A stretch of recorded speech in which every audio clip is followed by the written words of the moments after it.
दोस्तों, नमस्ते प्रणाम। मैं पूजा तिवारी आपके अपने YouTube चैनल पूजा तिवारी अवधी गीत पर स्वागत करती हूँ।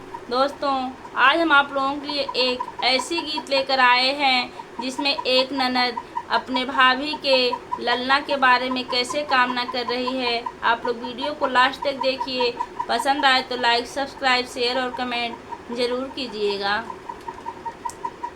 दिलवा में जागल यार मान होत नीति उठी, सोचिला नीति उठी, सोचिला हो मोरे प्रभु जी भौजी के ललना नमत होत दिल खोली, गाइत दिल खोली, नाचित हो।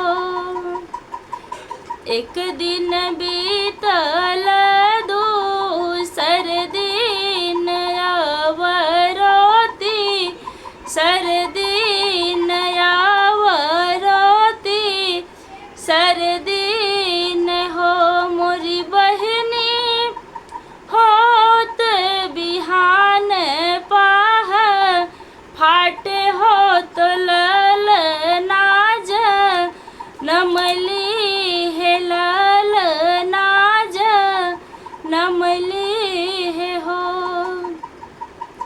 हाक्रियो नाग्रे के नौआ बेगे है चढ़ी, आवा हो बेगे है चढ़ी, आवाहु हो मोरे भैया हमरे जे भई ने भतीजवा हो जनौआ देई, आवा होत सब काबो लावाहु हो।